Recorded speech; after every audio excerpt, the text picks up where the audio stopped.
Iya, kita lanjutkan di saling silang. Pak Eriko, silakan komentar Anda.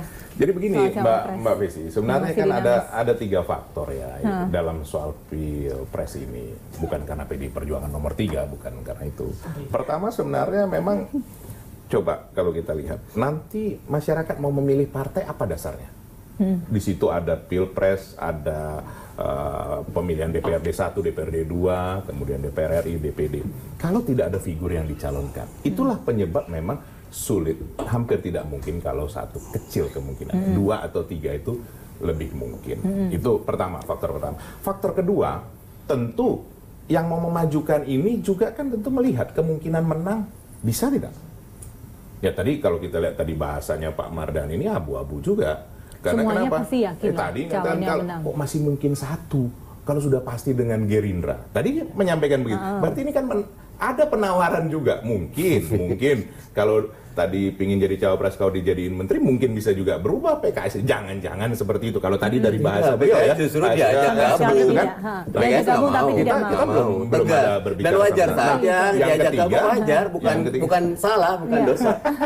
Oke, silakan dilanjutkan. Pak dilanjutkan. Mardhani yang kepingin ya. Jadi silakan tapi belum berani menyampaikan ke kepingin presiden. Jokowi diganti, itu confirm. Silakan Pak Ganti Eriko. Fahri Hamzah aja nggak bisa, jangan cerita ganti yang tinggi-tinggi.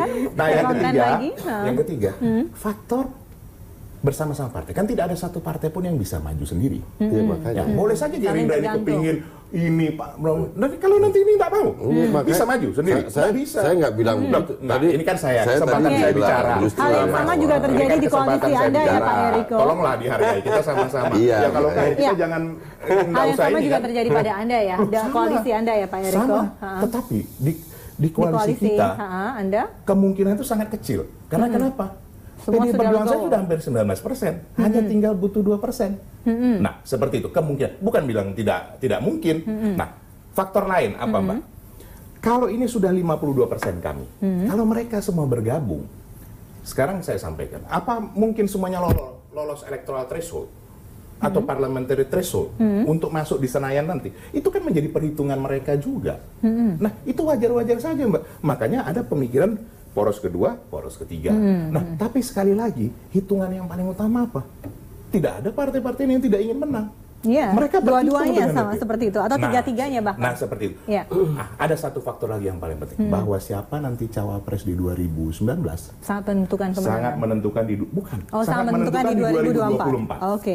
Di saat nanti akan pergantian generasi, Pak Jokowi tidak bisa maju lagi karena sudah dua kali. Nah, disinilah sebenarnya pertarungan yang sesungguhnya. Nah, itu yang dihitung oleh partai-partai ini. Iya, semua partai begitu ya. Saya tidak mau lebih jauh. Belum tentu nanti sampai Agustus pendaftaran baru itu yang fix. Ya. Oke, baiklah. Tapi sudah ada janji beberapa minggu kemudian akan mengumumkan Pak Prabowo sebagai kita lihat. Kami lebih mudah karena kami ikut koalisinya. Bicara tentang poros ini, saya pikir betul kita Pak bicara poros Mardhani ketiga dulu ya, berarti. Artinya bahwa daripada satu pasang dibanding 2 pasang lebih baik 2 pasang. Dibanding 2 pasang dengan 3 pasang tidak ada jaminan 4 pasang atau artinya sudah ada pilihan. Jadi tidak harus poros 3, gitu loh. Yang pasti sudah demokrasi. Nah, justru saya pertanyakan. Apa yang Anda baca ketika poros 3 itu makanya saya bilang.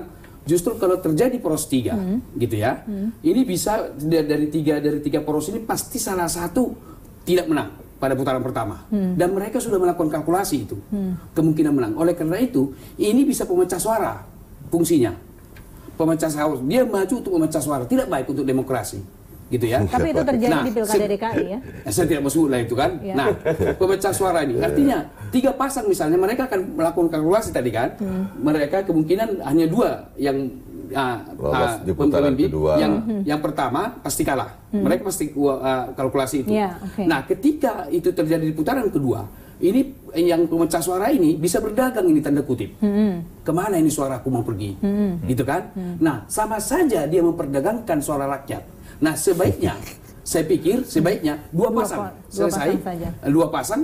Jadi tidak dalam negara kita tidak habis sampai dua kali pemilihan dan itu biaya yang sangat tinggi sekali. Ya, tapi kemudian, tidak bisa juga kita membendung keinginan partai-partai untuk ada lagi tadi kata siapa wakil presiden menjadi strategis. Kalau mau 2024 nanti bertarung secara sehat, para partai ini seharusnya pasangan Joko Widodo dipasangkan dengan JK misalnya.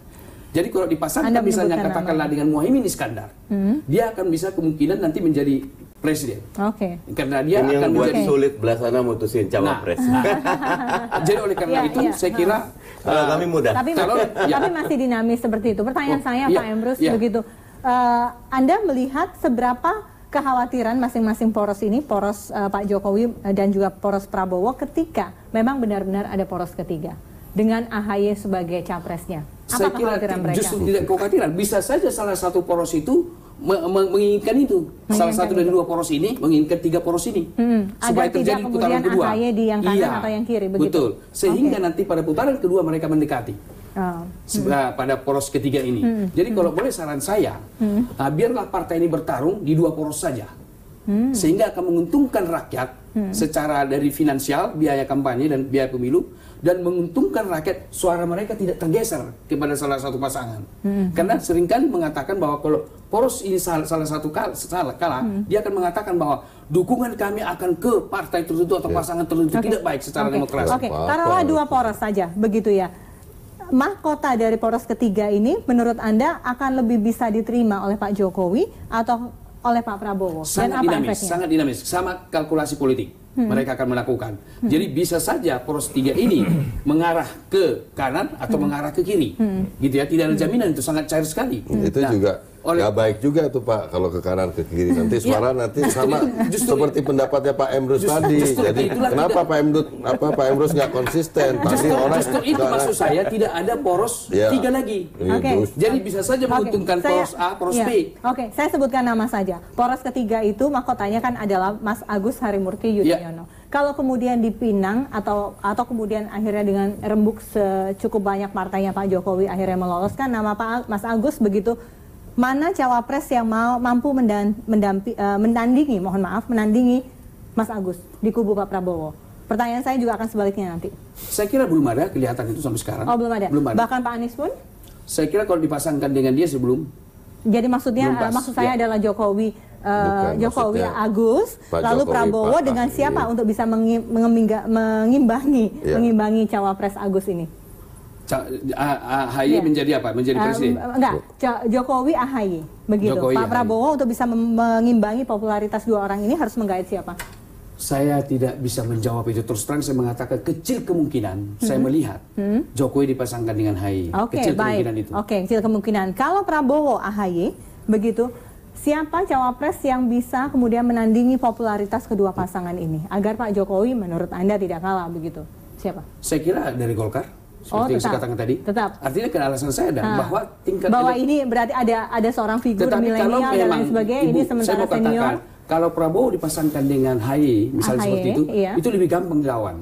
Karena isu akan dilempar terus militerisasi. Walaupun mereka sudah pensiun. Jadi jangan sampai dipasangkan background militer dengan background militer. Itu justru menguntungkan pasangan yang lain. Nanti di segmen terakhir saya juga akan bertanya bagaimana potensi pemilih Islam, begitu ya, pemilih dengan basis agama, bukan hanya Islam saja, pemilih dengan basis agama bisa mempengaruhi kekuatan masing-masing capres ini. Tetaplah bersama kami.